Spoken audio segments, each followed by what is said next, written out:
जो मेरी बुक है उसमें मैंने इस तरीके से चैप्टर्स को बाइफरकेट किया हुआ है। बाकी और ऑथर्स की बुक हो गई या एनसीईआरटी हो गई तो उन सब में 12 चैप्टर्स 13 चैप्टर्स दिए हुए हैं। तो मेरा जो स्टाइल रहेगा मैं अपनी बुक से कंप्लीट करवाऊंगा और सिर्फ ये बुक करना इज़ सफिशिएंट। ये एक्चुअली बुक मेरी है क्या, जब मैं पढ़ता था इन 2015 तो मेरे सर ने कुछ नोट्स लिखवाए थे और वही नोट्स मैंने जस्ट वो नोट्स किए थे और दैट्स इट। मतलब एक्स्ट्रा क्वेश्चंस भी इसके अंदर इंक्लूडेड ही है, मैंने इसके अंदर क्वेश्चंस भी हैं और ये मतलब सब कुछ है इसके अंदर। 100 पेजेस में आपकी पूरी मैक्रो हो जाएगी। मैंने जस्ट ये पढ़ा था और आई गॉट 90। और मतलब 100 भी आ सकते थे बट हाँ, वही बात है, एक आधी चीज़ अब इग्नोर कर दी यार, इसको भूल जाते हैं, ये नहीं करके जानी है, ये मन नहीं कर रहा, तो मैं बता दूंगा कहाँ मैं फंसा था और कहाँ सबका मन करता है कि ये टॉपिक बोरिंग है, ये नहीं किया जाएगा। उस पर ज़्यादा स्ट्रेस देके बार बार रिपीट करके कि हाँ चलो लास्ट मोमेंट में मान लो मन नहीं भी करा तो हाँ कुछ ना कुछ तो ध्यान रहेगा। क्योंकि अल्टीमेटली बोर्ड में बताता हूँ मार्किंग किस तरीके से होती है, आपके स्कूल में जिस तरीके से होती है मुझे नहीं पता, बट हाँ बोर्ड में अगर कोई क्वेश्चन मांगा है, जैसे कि मान लो 500 डिवाइडेड बाई 25, मान लो ये क्वेश्चन है, कितना होता है 500 डिवाइड बाई 25? 20 होता है, ठीक है ना। एक तो आंसर है कि भैया 20 लिख दो, इसके भी आपको एक नंबर पूरे मिल जाएंगे। एक तरीका है 500 डिवाइडेड बाई 25, ऐसे करके ये 20 लिख दो, इस तरीके से आपको नंबर मिल जाएंगे। एक तरीका और तो होता है 500 लेट 500 डिविडेंड है, ये क्वेश्चन है, ये वो है, ये रिमाइंडर आ गया, रिमाइंडर जीरो बच गया, इसका मतलब ये। अब ऑल डिपेंड्स कि आप एक्सप्लेनेशन कितने देना चाहते हो। स्कूल वाला आपको एक्सप्लेनेशन देगा कि भाई आपको पूरा ये स्टेप लिख लिख के आपको करने पड़ेंगे। मैं जस्ट एक एग्जांपल दे रहा हूँ क्योंकि अपन ने अभी हमने कुछ इको में स्टार्ट नहीं किया तो इसलिए सब्जेक्ट का मैं एग्जांपल नहीं ले पा रहा, लेकिन जैसे आगे बढ़ेंगे तो सब्जेक्ट वाइज भी बता पाऊंगा। तो बोर्ड में अगर वो 20 भी लिख दोगे ना तो भी आपके मार्क्स पूरे हैं। यू डोंट रिक्वायर कि पूरा चीज़ आपको लिख लिख के करनी पड़ेगी। अगर एक मार्क्स का क्वेश्चन है एक लाइन इज सफिशिएंट, ये नहीं कि उसको तीन तीन लाइन के एक एक पॉइंट बनाने, एक लाइन का एक पॉइंट भी सफिशिएंट है प्रोवाइडेड जो एक्सप्लेनेशन है, मतलब जो चीज़ मांगी है वो आप अगर अच्छे से एक्सप्लेन कर पा रहे हो, ठीक है ना। तो कोई भी ऐसी बात नहीं है कि कितनी लाइन लिखनी चाहिए। कोई चीज़ को एक लाइन में एक्सप्लेन कर सकते हो, एक लाइन भी ठीक है। कोई 3 लाइन में होती है, 3 लाइन भी ठीक है, 3 लाइन भी मतलब कम है। मतलब ऑल डिपेंड्स कि हाँ चीज़ आ रही है तो भाई ठीक है। तो आज की क्लास जो फर्स्ट क्लास है हम स्टार्ट करेंगे national income and related aggregates. तो हेडिंग डाल सकते हो नेशनल इनकम।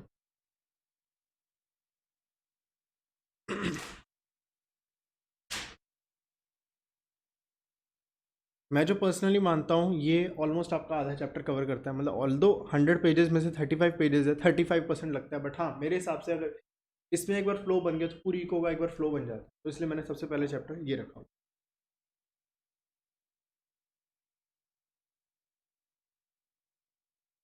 ठीक है।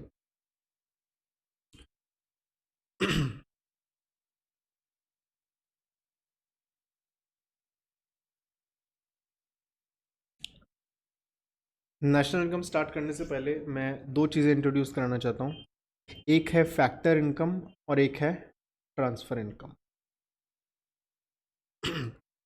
Factor income, transfer income. Factor income वो होती है, नाम में कोई भी चीज़ ना समझ आने सबसे पहले उसके वर्ड को कैच करो। सिर्फ इस सब्जेक्ट में नहीं, हर सब्जेक्ट में। फैक्टर इनकम मतलब फैक्टर, चार तरह के फैक्टर होते हैं: land, labour, capital, entrepreneur. Land पे क्या मिलता है? रेंट। लेबर को क्या देते हैं? Wages, salary. Labour land labour capital, capital पे क्या मिलता है? इंटरेस्ट। और एंटरप्रेन्योर क्या देता है? प्रॉफिट। तो इन चार में से कोई भी इनकम हो जाए उसे कहते हैं फैक्टर इनकम, और इन चार के अलावा कोई भी इनकम है तो ट्रांसफर। इन सिंपल वर्ड्स जिसके अगेंस्ट मेहनत होती है, प्रोडक्शन होती है। मेहनत का मतलब सिर्फ मेहनत नहीं, बच्चा लिख रहा है उसको स्कॉलरशिप मिली, दैट इज नॉट मेहनत। मेहनत मीन्स ओनली प्रोडक्शन है, production of goods and services. ठीक है। तो गुड्स एंड सर्विसेज की प्रोडक्शन करने के लिए जो हम किसी को इनकम दे रहे हैं that is known age factor income. ठीक है। और ये बताओ इसके अलावा जिसमें बिना मेहनत करे पैसे मिल जाए that is known as transfer income. Simple as. तो इसको पढ़ेंगे तो अब समझ आ जाएगी क्या चीज़ लिखी हुई है। जो भी एक्स्ट्रा पॉइंट्स होंगे मैं वो लिखवा दूंगा। ये बुक ही सफिशिएंट है, बार बार नोट करना मुझे नहीं लगता उतना सेंसिबल रहेगा। ये बुक आप सबको प्रोवाइड हो जाएगी। It refers to that income which is earned by providing factor services. Factor services का मतलब लैंड, लेबर, कैपिटल, एंटरप्रेन्योर देने पे जो मिल जाए। It refers to that income which is received without providing any factor services. Simple definition है। It is an earning concept, इसमें कुछ हम कमा रहे हैं। It is a receipt concept, इसमें सिर्फ मिल रहा है। इट इज बायलेटरल, बायलेटरल का मतलब होता है दो चीजें होती है, give and it is unilateral. Unilateral मतलब एक चीज़ होती है, क्या चीज़? ओनली एक। It is included, it is not included. Factor income जिसमें मेहनत करते हैं, प्रोडक्शन होती है, वैसी इनकम को इंक्लूड करते हैं, और ट्रांसफर इनकम को इंक्लूड नहीं करते। अभी रिसेंटली क्या हुआ है मैं बताता हूँ।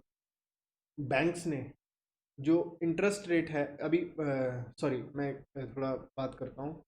रिलायंस ने अपना सारा डेट पे ऑफ कर दिया है। मतलब रिलायंस ने जितने भी हज़ारों करोड़ों का डेप्ट लिया हुआ था, लोन लिया हुआ था, सारा पे ऑफ कर दिया। क्या लगता है क्या रीज़न हो सकता है? इंटरेस्ट बढ़ नहीं रहा, इंटरेस्ट नहीं बढ़ रहा। Any other reason that you may think of?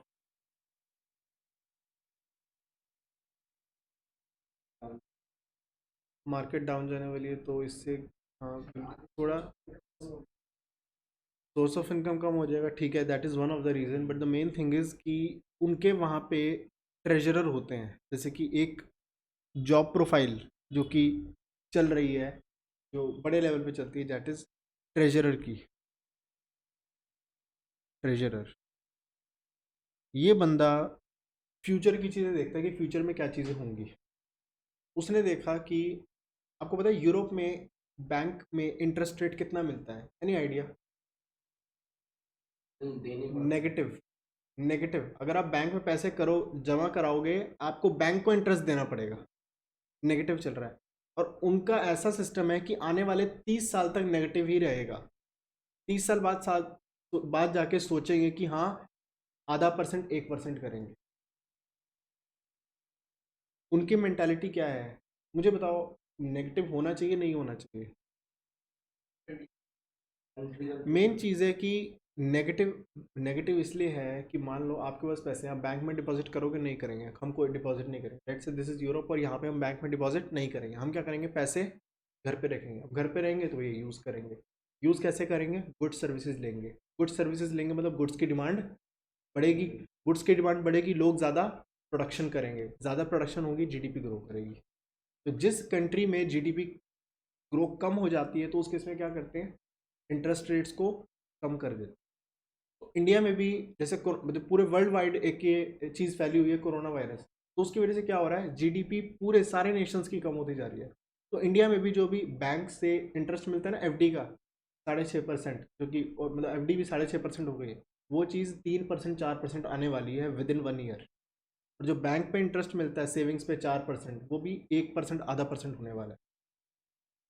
तो जस्ट थिंक कि लोग बैंक में पैसा ना रखें, या तो काम करें, पैसे हैं चलो उससे बिजनेस कर लिया, कोई प्रोडक्शन कर लिया। अल्टीमेटली जीडीपी में बूस्ट हमें चाहिए, जीडीपी बूस्ट करे, जीडीपी ग्रो करे। तो इस रीज़न की वजह से वो कहता है अब आगे जाके इंटरेस्ट रेट सस्ते होने वाले हैं, अपने इंटरेस्ट को सारा चुका देना, इसे कहते हैं डी लेवरेज करना। डी लेवरेज ये बिजनेस स्टडीज़ में पढ़ोगे। बिजनेस स्टडीज़ में फाइनेंस वाला एक मैंने बताया था, उसके कहते हैं डी लेवरेज करना। अपनी लेवरेज, लेवरेज क्या मतलब होता है? आपको अगर मैं बोलूँ एक गाड़ी उठानी है, उठा सकते हो एक हाथ से? मैं उठा सकता हूँ, वो आता है, नीचे गाड़ी में रखा, एक हाथ से ऐसे ऐसे किया, गाड़ी उड़ जाती है। वो जो चीज़ होती है उसे कहते हैं लेवरेज। लेवरेज का मतलब कम मेहनत के, जिस काम में तुम एक्सपर्ट ना हो किसी और से करवा लो। स्टीव जॉब्स खुद इतना बढ़िया नहीं था कोडिंग में, लेकिन उसने अपनी software company Apple company start की है। तो जिस काम में खुद बढ़िया ना हो वो लेवरेज उठाना। टॉपिक पे आते हैं। ऐप रिलायंस कंपनी ने अपनी कंपनी को डी लेवरेज कर दिया। डी लेवरेज का मतलब इतना उधार लेना, तो लेवरेज लेना होता है। मैं समझाऊंगा कैसे होता है, वो बिजनेस स्टडीज में कवर होगा। अपनी डी लेवरेज कर दिया, और जब इंटरेस्ट रेट गिर जाएंगे फिर वो फिर से लेवरेज ले लेगा। तो ये स्ट्रैटेजी की वजह से दोस्त। तो ये काम कौन देखता है? ये ट्रेजरर का काम होता है। तो ये एक जॉब प्रोफाइल है जिसमें ये सब चीज़ें देखते हैं, फ्यूचर में क्या होने वाला है। तो ये कहाँ एक अच्छी अपॉर्चुनिटी रहती है, हाँ, जिसका इन सब चीज़ों में इंटरेस्ट। तो जस्ट मेरे को ध्यान आया कराते कराते तो मैंने बताया। It is included in the estimation. जो फैक्टर इनकम होती है वो इंक्लूड करते हैं नेशनल इनकम में, ट्रांसफर इनकम इंक्लूड नहीं करते। फैक्टर इनकम ध्यान होनी चाहिए हमेशा फैक्टर से रिलेटेड। कुछ भी ऐसा याद करने वाली चीज़ नहीं, फैक्टर इनकम नाम में ही लिखा हुआ है, यहाँ फैक्टर को इंक्लूड होना चाहिए, लैंड लेबर कैपिटल इनकम। तो इसके एग्जांपल दिए हुए rent, salary, profit, retirement, pension etcetera. इसमें दिया हुआ गिफ्ट्स, गिफ्ट्स मिलना, दैट इज इधर वन वे हो रहा है। डोनेशन मिलना वन वे हो रहा है। स्कॉलरशिप मिलना वन वे हो रहा है। Old age pension, old age pension transfer income क्यों है? इसका रीज़न ये है कि ओल्ड एज पेंशन क्यों मिलती है? बूढ़े होने पर। और बूढ़ा होना इज़ नॉट लाइक मतलब अगर वैसे सेंस में बात करें तो कोई प्रोडक्शन एक्टिविटी नहीं है, कुछ भी नहीं है। लेकिन अगर यही चीज़ रिटायरमेंट पेंशन मिल रही है, रिटायरमेंट पेंशन का किस तरीके से काम करती है मैं बता देता हूँ। ये एम्प्लॉई है और ये एम्प्लॉयर है।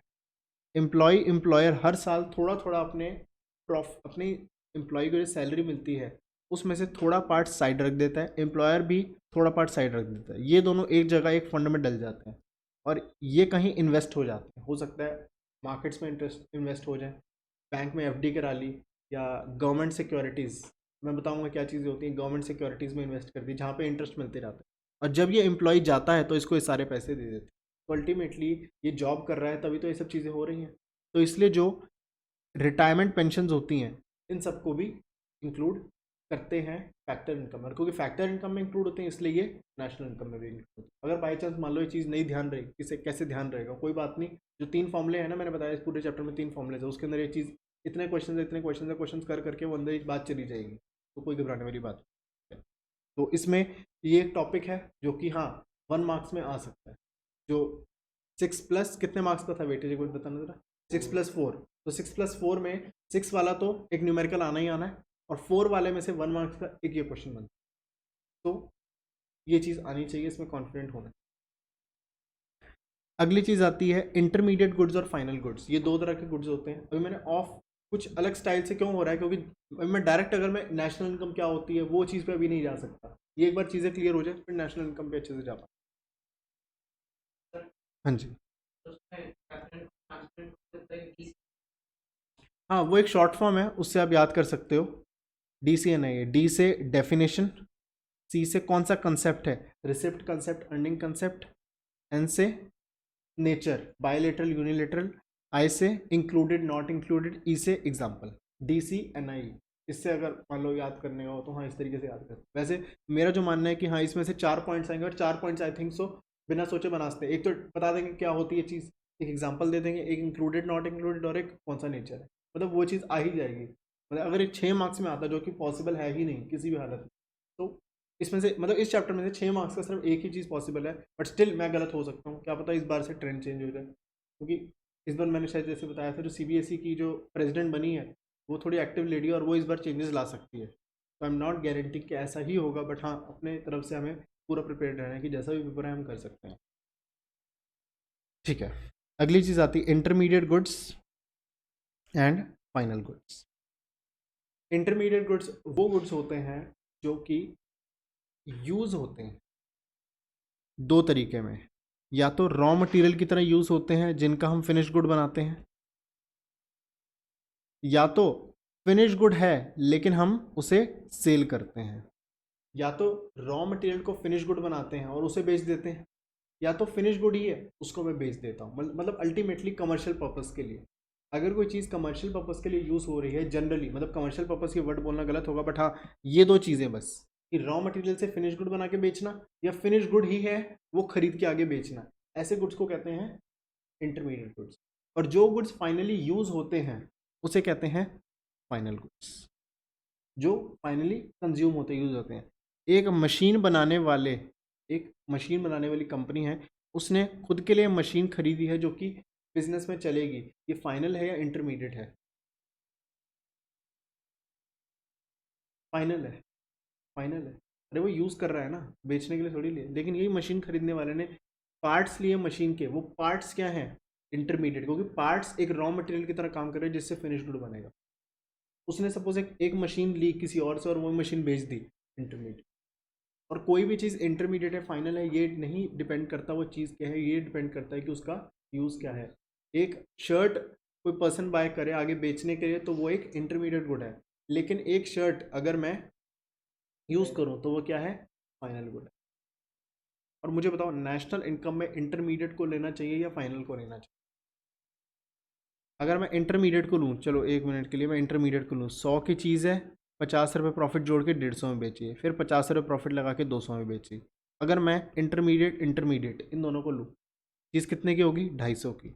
मतलब 250 की चीज़ है नहीं, लेकिन मैं इसको ना और लंबी चेन कर देता हूँ, क्योंकि 200 250 थोड़ा सा कन्फ्यूजन। फिर 250 में और बेची, फिर 300 में और बिकी। ठीक है, टोटल अगर मैं इंटरमीडिएट को लूँ, ये सारे इंटरमीडिएट है, ठीक है ना, 100 प्लस 150 प्लस 200 प्लस 250, 200 300 400 500 600 700, 700 रुपये बन गए। मतलब नेशनल इनकम मेरी 700 रुपये है, जो कि गलत है। अल्टीमेटली 300 रुपये तो है ना। इस बंदे ने कितने कमाए? इस बंदे ने, मान लो इस बंदे की कॉस्ट है 0, इसने 0 से 100 रुपये की चीज़ बनाई इस बंदे ने, और इसने आगे 150 में बेची। इसने कितने कमाए? 150। 100 तो इसने जो खुद बनाई, मान लो हम मान रहे 0 इसकी कॉस्ट थी, नहीं तो पीछे लेने जाए तो वो तो बहुत लंबी चेन बन जाएगी। मैं सिंपल मान रहा हूँ इसने 100 की चीज़ इसने खुद बनाई, तो 100 रुपये इसने, 100 रुपये खुद के प्लस 50 रुपये प्रॉफिट। इसने कितने पैसे कमाए? 150। इसने कितने पैसे कमाए? 50। इसने कितने पैसे कमाए? इसने कितने पैसे कमाए? 50। तो अल्टीमेटली लोगों ने कितनी इनकम हुई लोगों की? 300। वही तो मैं कह रहा हूँ, सिर्फ फाइनल को, या तो एक तरीका है बीच बीच के ले लो, या तो एक तरीका है सिर्फ फाइनल वाले से पूछ लो, हाँ भाई तेरी फाइनल की चीज़ कितने की, तो बताओ क्या करना चाहिए रियल लाइफ में? फाइनल को लेना चाहिए या बीच बीच में से काउंट? मतलब ये तो पता चल गया कि इंटरमीडिएट नहीं लेना। इंटरमीडिएट नहीं लेना क्योंकि इंटरमीडिएट में क्या होता है? Double counting. उसी चीज़ को बार बार काउंट कर रहे हैं ना। अरे ये 200 के अंदर ये वाला 150 तो पहले से इंक्लूडेड है, ये 250 के अंदर ये वाला 150 भी इंक्लूडेड है, और इसका 50 रुपये प्रॉफिट भी इंक्लूडेड है। जब हम इंटरमीडिएट को लेते हैं, इंटरमीडिएट क्यों नहीं लेते? क्योंकि उसमें डबल काउंटिंग हो जाती है। एक 4 नंबर का क्वेश्चन यही बन जाएगा। अभी वो आएगा डबल काउंटिंग वाला, डबल काउंटिंग में लिखना कैसे है, क्या होता है, कैसे होता है, बट जस्ट मैंने आपको हिंट दिया कि हाँ ये भी एक क्वेश्चन आ सकता है। अब करना क्या चाहिए? एक तो तरीका है सीधा सीधा फाइनल गुड को ले लो, एक तो तरीका है ये कार्टून वाली हरकत कर लो कि हाँ भाई कितना ऐड किया कितना ऐड किया, तो क्या करना चाहिए? फाइनल गुड को ले लो। अच्छा, मैंने एक शर्ट ली, बताओ फाइनल है या क्या है? किसके लिए? अब वही तो बात है, रियल लाइफ में कैसे पता चले किसके लिए? तो रियल लाइफ में पता ही नहीं चल सकता ना। तो फाइनल गुड वाला दिखने में तो अच्छा लगता है, फाइनल ले लो, लेकिन वो प्रैक्टिकली पॉसिबल ही नहीं है। सोचो ना, मैंने शर्ट ली, अब तुम्हें क्या पता मैंने किस लिए ली है? नहीं पता ना। अगर मैंने आगे बेच दी तो मेरे लिए इंटरमीडिएट है। तो बात समझे? फाइनल दो अप्रोच होती है, एक होती है वैल्यू एडेड अप्रोच, जिसमें क्या करते हैं एक एक बंदे की, हाँ भाई तूने कितनी वैल्यू एडेड की? मैंने तो भाई 50 रुपये की वैल्यू एडेड की, मतलब इसकी शुरू से अगर माने तो इस 150 की है। इसने कितनी वैल्यू एडेड की? 50 की। इसने कितनी वैल्यू एडेड की? 50 की। इसने कितनी वैल्यू एडेड की? 50 की। सारी वैल्यू एडेड को जोड़ दूंगा तो मेरे पास आ जाएगी नेशनल इनकम। नेशनल इनकम बोलना गलत है, बट अभी के लिए मैं नेशनल इनकम बोल रहा हूँ, ठीक है ना। सारी चीज़, सारी वैल्यू एडेड जोड़ दूंगा तो मेरे पास क्या आ जाएगा? National income. एक तरीका है final goods approach, final value approach, या फाइनल फाइनल मतलब जो भी है, ठीक है ना, समझ गए ना। तो इसमें क्या करते हैं, मैं सिर्फ फाइनल वैल्यू को लेता हूँ, लेकिन प्रैक्टिकली ये चीज़ पॉसिबल ही नहीं, क्योंकि हो सकता है कोई चीज़ किसी के लिए फाइनल हो और वही चीज़ आगे, मतलब हो सकता है बेचने वाला सोचे हाँ भाई ये तो फाइनल है, लेकिन हो सकता है उसके लिए वो चीज़ इंटरमीडिएट, आगे वाला फिर बेच दे। तो नेशनल इनकम में सबसे पहली बात, इंटरमीडिएट तो लेना ही नहीं है। क्यों? Because of double counting. Final ले सकते हैं, फाइनल को निकालने के लिए दो तरीके हैं, एक तो है वैल्यू एडेड अप्रोच, एक है final value approach. Final value possible नहीं है, क्यों? क्योंकि हर सेलर मानता है मेरा गुड तो फाइनल है, और जो खरीदने वाला है हो सकता है वो आगे फिर बेच दे, तो इसलिए फाइनल वैल्यू अप्रोच भी पॉसिबल नहीं है। तो अल्टीमेटली जो अप्रोच लगाते हैं प्रैक्टिकल रियल लाइफ में, that is value added approach, जिसमें वैल्यू एडेड एक एक बंदे से पूछते हैं आपने कितने का सामान लिया, कितने में बेचा, इतनी वैल्यू एडिशन। दुनिया में मतलब इंडिया में जितने भी लोगों ने वैल्यू एडिशन की है सबकी वैल्यू एडेड जोड़ देते हैं, आ जाती है नेशनल इनकम, ठीक है। एक ये तरीका, इसमें और एडजस्टमेंट्स होती हैं जो कि मैंने बताया 3 फॉर्मूले, उन 3 फॉर्मूले का मैंने मतलब एक फॉर्मूले का मैंने हिंट आपको दे दिया है किस तरीके से होता है, ठीक है ना। मतलब वो समझ लो आधा फॉर्मूला हो गया है ये करने के बाद, ये चीज़ अगर समझ आ गई तो इस तरीके से बाकी 2 फॉर्मूले भी हैं, ठीक है। ये सब चीज़ें आएंगी, अभी आई नहीं है, मैं मानता हूँ ये मैंने कुछ भी अभी नहीं बताया। इसके क्वेश्चन मतलब इसके ऊपर एक टॉपिक, इसके ऊपर एक मतलब मैं कहूँगा एक क्वेश्चन आएगा जो कि लास्ट में मैंने रखा हूँ। अभी हम बात कर रहे थे इंटरमीडिएट गुड और फाइनल गुड। इंटरमीडिएट वो होते हैं जो, बताओ इंटरमीडिएट कौन से होते हैं? जो रॉ मटेरियल की तरह यूज़ होते हैं या तो बेचने के लिए होते हैं। फाइनल वो होते हैं जो कि फॉर फाइनल कंजम्पशन या इन्वेस्टमेंट, या तो उसे यूज़ करो या तो उसे इन्वेस्टमेंट की तरह यूज़, इन्वेस्टमेंट की तरह होना है। इसका एग्जांपल लेता हूँ तब समझ आएगा इन्वेस्टमेंट का मतलब क्या होता है। पहले एक बार पढ़वा देता हूँ इसके अंदर क्या लिखा हुआ है। Those goods which are use as a raw material for further production, या तो फर्दर प्रोडक्शन के लिए और for resale in the market in the same financial year, same year में। फाइनेंशियल ईयर वही है ना हमारा, कौन सा? 1 अप्रैल टू 31 मार्च। यहाँ इन ईयर भी लिख दोगे तो कोई पूरी बात में नहीं है, कुछ जैसे भी लिख दो। These are inside the production boundary, इनके ऊपर प्रोडक्शन होनी है, ठीक है ना। And they are not included, वही मैंने चीज़ बताया, इंटरमीडिएट इंक्लूड नहीं होगा। 1 मार्क्स का क्वेश्चन ये बन गया। एक क्वेश्चन दे देंगे कि एक पर्सन है जो केक बनाता है, उसके लिए जो डो होता है जिससे केक बनता है, वो उसके लिए वो चीज़ नेशनल इनकम में आएगी या नहीं आएगी, वो सीधा नहीं पूछेगा ये इंटरमीडिएट है या नहीं है, वो बोलेगा नेशनल इनकम में इंक्लूड होगा ही नहीं होगा। The answer is it will not be included because it is an intermediate good. तो 1 मार्क्स का ये क्वेश्चन बन गया। तो इस तरीके से एक एक मार्क्स के जो एमसीक्यू बनते हैं वो इस तरीके से बनते हैं। डायरेक्ट नहीं पूछेगा ये बताओ इंटरमीडिएट है या नहीं है। वो जैसे मैंने बताया इंटरमीडिएट, इंटरमीडिएट क्या होता है, इंटरमीडिएट इंक्लूड नहीं करते, वो सीधा आपको लिंक पूछेगा, एक इंटरमीडिएट का एग्जाम्पल दे देगा और डायरेक्ट तीसरी लिंक पूछ लेगा, बीच की लिंक छोड़ देगा, तो बीच की लिंक इज द सॉल्यूशन। ठीक है। Final goods, those goods which are either used for final consumption और फॉर फाइनल इन्वेस्टमेंट, या तो फाइनल यूज के लिए या तो फाइनल इन्वेस्टमेंट के लिए, those are known as final goods in a financial year. कोई मतलब वो लाइन तो ऐड करते जाना जहाँ जहाँ भी ऐड होते जाए। आउटसाइड द प्रोडक्शन बाउंड्री, इनकी प्रोडक्शन हो गई, इनको बस यूज कर रहे हैं। Included in the national income, जो कि मैंने बता दिया क्यों होने। कोई भी चीज़ इंटरमीडिएट है या फाइनल है does not depend upon product itself rather than its ultimate use. एक और एमसीक्यू इसमें बन जाएगा, butter is always a final good, comment no. अगर एक शॉपकीपर यूज़ कर रहा है तो फिर वो इंटरमीडिएट है, अगर एक कंज्यूमर यूज़ कर रहा है, मतलब एक नॉर्मल पर्सन यूज़ कर रहा है अपने हाउस होल्ड के लिए, घर के लिए, तो वो एक फाइनल। तो ये इसका आंसर। तो मतलब क्वेश्चंस बनाने को तो जो मर्जी बन जाएगा, मतलब मैं वो बता रहा हूँ जो जनरली बोर्ड में क्वेश्चंस आए हुए हैं। जो भी मैंने 2 क्वेश्चन लिए अभी, ये वाला और इससे पहले वाला, ये क्वेश्चन आए हुए हैं। तो इतना ही सिंपल रहता है पेपर, और पूरी मैक्रो इतनी ही सिंपल है। बस नेशनल इनकम सॉरी कह रहा हूँ मैं, जो इनकम एम्प्लॉयमेंट का एक चैप्टर है उसमें एक क्वेश्चन थोड़ा सा लगेगा कि हाँ इसमें क्या हो रहा है, उसमें थोड़ा बार बार पढ़ने के बाद उसमें थोड़ा इंटरनलाइज होंगी चीज़ें। उसमें बस एक क्वेश्चन है जो कि थोड़ा लगेगा, बट हाँ वो भी चीज़ समझने में समझ आ जाएगा। लेकिन एग्ज़ाम में चीज़ है ना कि देखो, जो हमारा इंडियन एग्जामिनेशन सिस्टम वो इस तरीके से है कि हाँ याद कर लो और उसको लिखना है, तो समझ तो पूरा आ जाएगा, आपसे कोई पूछ लेगा आप समझा पाओगे। लेकिन द थिंग इसकी पहले ये आना है फिर ये आना है, वो बहुत बड़ा सा क्वेश्चन है, उसमें याद करने में दिक्कत रहती है, समझने में कोई दिक्कत नहीं है, समझने में कोई भी टॉपिक में दिक्कत नहीं आने वाली। ठीक है। अब इसमें एग्जाम्पल दिया हुआ है, मतलब कोई भी पूछ ले, मतलब 4 मार्क्स में वैसे आने तो नहीं वाला, बट हाँ कुछ नहीं पता ना कैसा फॉर्मेट बन जाए क्या बन जाए। ठीक है। अगर एक कार शोरूम में है तो वो क्या है, इंटरमीडिएट।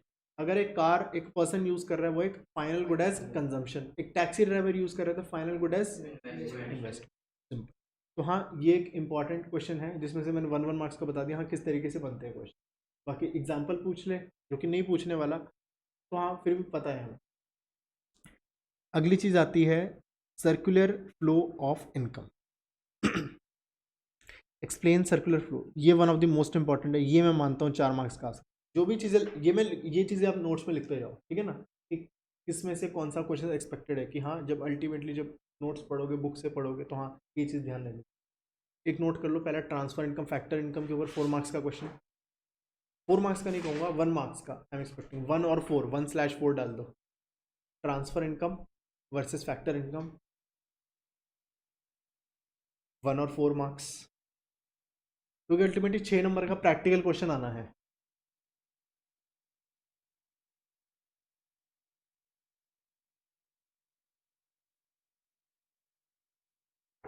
ठीक है।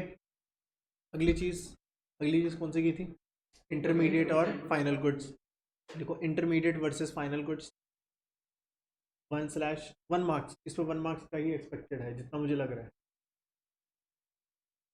1 मार्क्स।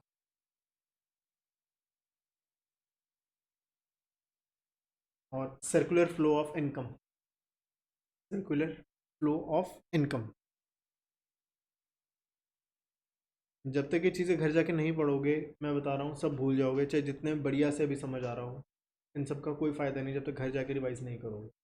ठीक है ना। तो प्लीज़ इसको घर जाके रिवाइज करना जो भी पढ़ो।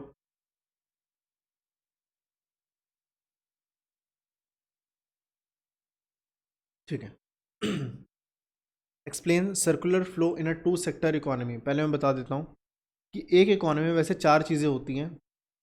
हाउस होल्ड, बताने की ज़रूरत नहीं कौन हो गए, फर्म बिजनेस वाले, गवर्नमेंट बताइए, रेस्ट ऑफ द वर्ल्ड, इसके अलावा जो बाकी दुनिया। अगर आपको ये 4 चीज़ें पता चल गई समझ लो, जो मैंने बताया था ना 3 फॉर्मूले, 3 फॉर्मूले में से दूसरा फॉर्मूला पूरा हो गया। मतलब सारी चीज़ें ऐसी ही कवर होती जाएंगी, जो कि पता ही है सब, तो जो 3 फॉर्मूले मैंने बताए हैं वो ऐसे ही कवर हो जाएंगे सब, ठीक है। हाउस होल्ड, फर्म, गवर्नमेंट और रेस्ट ऑफ द वर्ल्ड। जब भी हम टू सेक्टर इकोनॉमी, दो लोगों की बात कर रहे हैं, क्यों कर रहे हैं, चार, हम आप तो लाइक बोलोगे कि चार होते तो चारों को क्यों नहीं करें, चारों वाला आपके 12th के बाद है, 12th के बाद अब चारों वाला जिसका मन है कि भैया चारों वाला हमें करना है, तो 12th के बाद वो चीज़ आप सीख सकते हो।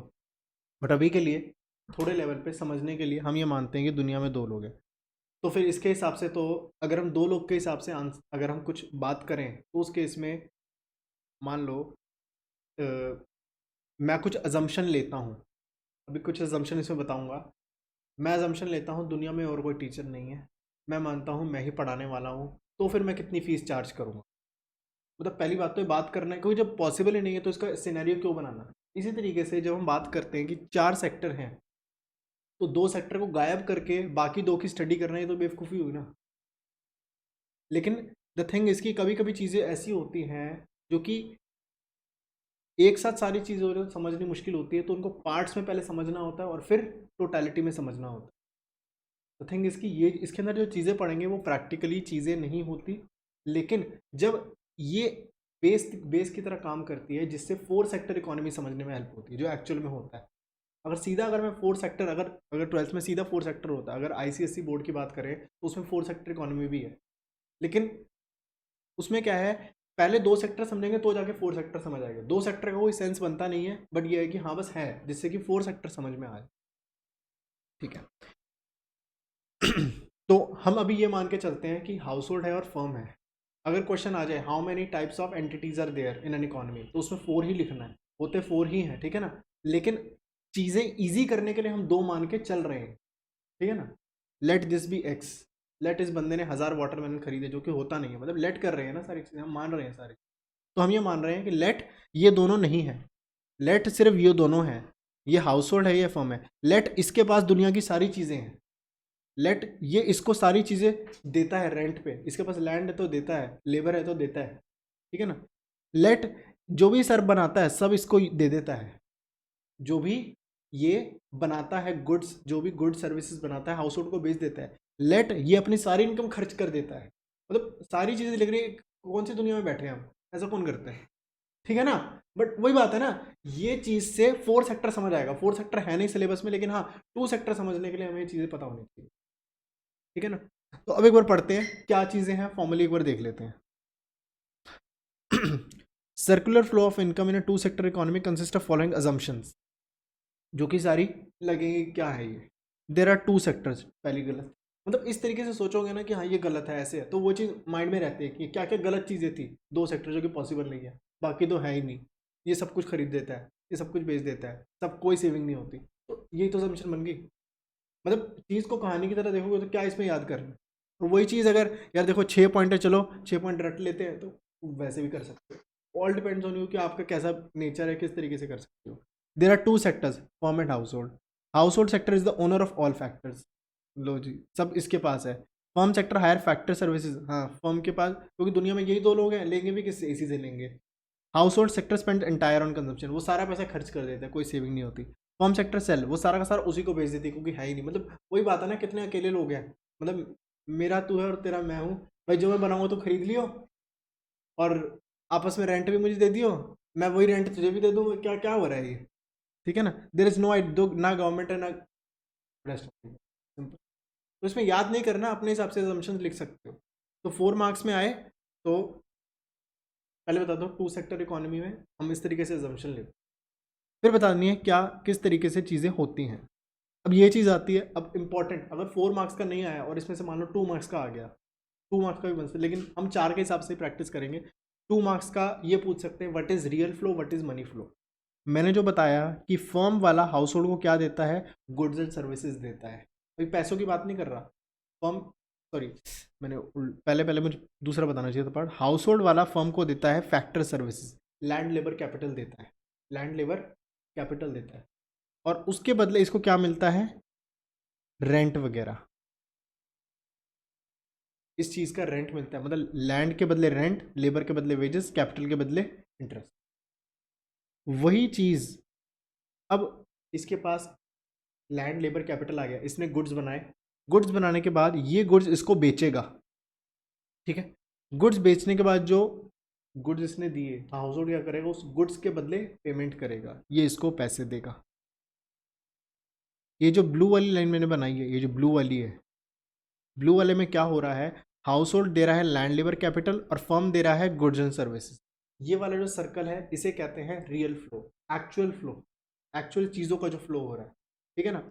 और ये जो पैसों वाली चीज़ें हैं कि ये इसको पैसे दे रहा है, कि हाउस होल्ड पैसे दे रहा है गुड्स के लिए और फर्म पैसे दे रहा है उसकी फैक्टर सर्विसेज यूज करने के लिए, इसे कहते हैं मनी फ्लो। अब याद कैसे रहेगा, अब मान लो 1 मिनट के लिए सब भूल गए कि मनी फ्लो कौन सा होता है, रियल फ्लो कौन सा होता है।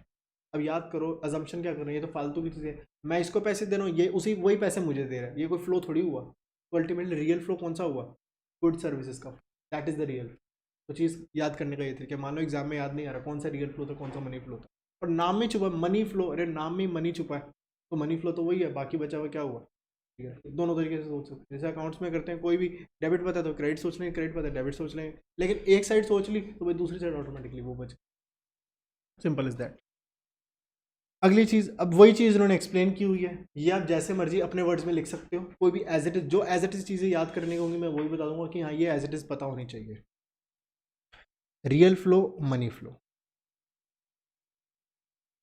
All factors of production, sorry 1 minute, हाँ, all factors of production are owned by household sector, पता है हमें, there for firm sector hire services from household for production of goods and services, in exchange firm sells whatever it produces. मैं ये पढ़वा नहीं रहा है, खुद पढ़ लेना यार, मतलब वही चीज़ दी है रियल फ्लो वाली। रियल फ्लो वाली में क्या लिखेंगे कि हाउस होल्ड वाला फर्म को गुड्स एंड सर्विसेज देता है, क्योंकि इसके पास सारी चीज़ें होती हैं। हम ये मान के सबसे पहले लिख दो, we assume that all the services are, all the goods are owned by household and these are given to firm in the form of land labor capital, ठीक है। and firm, whatever the firm produces it sells it to household, this flow is known as real flow. मतलब कुछ भी अपनी कहानी खुद लिख सकते हो, पढ़ने की वैसे जरूरत नहीं है, ठीक है ना, जस्ट फॉर्मेलिटी के लिए कि हाँ भाई नोट्स मेरी बुक कंप्लीट हो जाए तो उसके लिए मैंने लिखा पड़ा है, बाकी अपनी मर्जी से लिखना है। Real flow, in return of factor services provided by house hold, firm page the house hold factor service, factor payments like rent on land, interest on capital, wages, salary to labor, and in return of goods and services provided by firm to household provides payment against them, ठीक है। this flow is known as money flow, simple. तो अपनी language में लिख सकते हैं जैसा लगे, टूटी फूटी इंग्लिश की कोई इंग्लिश वाली बात नहीं है, बस आपकी चीज़ वही बननी चाहिए, इसमें इंग्लिश के कोई मार्क्स नहीं कटेंगे, ठीक है। तो मैं सोच रहा हूँ मैं आज का जो सेशन है मैं इतना ही रखता हूँ, जो अब तक किया है वो डेली बेसिस पे रिवाइज हो जाना चाहिए, ठीक है ना। तो ठीक है।